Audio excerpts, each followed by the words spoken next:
પાટણ જિલ્લા સહિત સમગ્ર રાજ્યમાં વરસાદી પાણીના સંચય અને ભૂગર્ભ સ્તર વધારવા માટે ગુજરાત સરકાર દ્વારા કેચ ધ રેઇન અભિયાન અમલમાં મૂકવામાં આવી રહ્યું છે।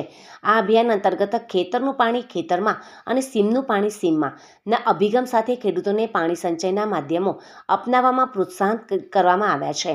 પાટણ જિલ્લાના હારીજ તાલુકાના ચાપખા ગામના ખેડૂત પ્રજાપતિ જયંતિભાઈ ભીખાભાઈએ પોતાના ખેતરમાં બનાવેલા હોલિયા દ્વારા અભિયાનને સફળતાપૂર્વક સાકાર કર્યું છે। પ્રજાપતિ જયંતિભાઈ પ્રાકૃતિક ખેતી કરતા ખેડૂત છે। તેમણે ખેતરમાં લગભગ 20 થી 25 ફૂટ જેટલો ઊંડો રિચાર્જ કૂવો એટલે કે હોલિયો બનાવ્યો છે।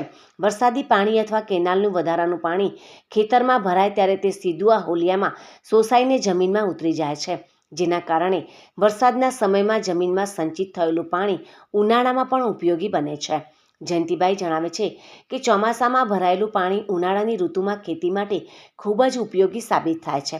વરસાદ ઓછો પડે પણ કેનાલનું પાણી સમયસર ન મળે ત્યારે આ હોલિયા દ્વારા 1 થી 2 વાર પિયત આપી શકાય છે, જેના કારણે પાક બચાવવામાં ખૂબ જ મદદ મળી રહે છે અને ખેડૂતો માટે આ વ્યવસ્થા આશીર્વાદરૂપ બની રહે છે।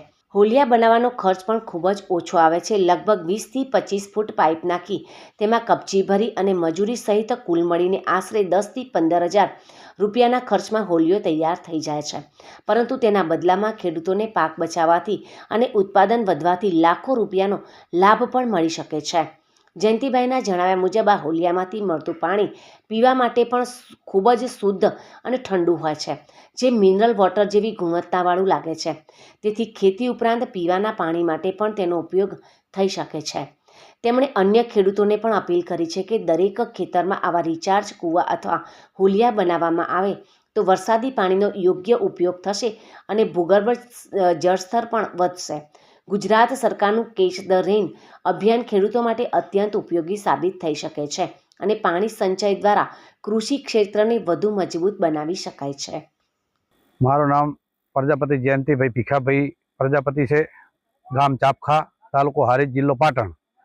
હું અહીં ચાપખાનો વતની છું અને પ્રાકૃતિક ખેતી કરું છું। એની સાથે સાથે અમે આ ખેતરમાં એક રિચાર્જ કૂવો એટલે હોલિયો જેને કહેવામાં આવે, પાણીનો સંગ્રહ, વરસાદનું પાણી જે વરસે એ ખેતરમાં ભરાય અથવા કેનલનું પાણી આવે એ બધું અંદર જમીનમાં ચૂહીને જાય, એ શોષ કૂવો જેને કહેવામાં આવે, શોષણ કરે, એને આ હોલિયું અમે 20-25 ફૂટનું અંદર હોલિયું બનાવેલું છે।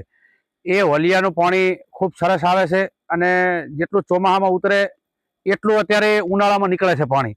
એટલે અમારે વરસાદ ઓછો હોય તો 1-2 પાણી પાવા હોય તો અત્યારે એ ખૂબ આશીર્વાદ રૂપે અમારો ઉપયોગ થાય છે, કારણ કે વરસાદ ક્યારેક ખેંચ હોય તો એ વખતે અમે હોલિયું ચાલુ કરી અને 1-2 પાણીનું પિયત અમે આપી શકીએ અને અમારો મોલ બચી જાય છે। એટલે ખૂબ આશીર્વાદ નીવડ્યું છે હોલિયું અને ખરેખર દરેક ખેડૂતને આ હોલિયું કરવું જ જોઈએ। દરેક ખેતરમાં હોલિયું, ખેતરનું પાણી ખેતરમાં અને શેમનું પાણી શેમમાં, એવું ખરેખર આ એક સરકારનો અભિગમ છે, એ સારો છે। આ પાણી ભવિષ્યના માટે તમે વરસાદ ઓછો હોય કે ઉનાળામાં પાણી કેનલનું ના આવતું હોય એ ટાઈમે 1-2 પાણીની ખેંચ હોય તો તમે મોલ લઈ અને ખેડૂત પોતાની ખેતી અને પગભર થઈ શકે છે। અને ખરેખર આ સરકારની યોજના જો આ ખેતરે ખેતરે દરેક ખેડૂતને 1-1 હોલિયું બનાવી અને રિચાર્જ બનાવે તો ખેડૂતો માટે ખૂબ ખરેખર આ પુરવાર થઈ શકે એમ છે। હોલિયું બનાવવાનો ખર્ચો તો 10,000 રૂપિયા થાય છે।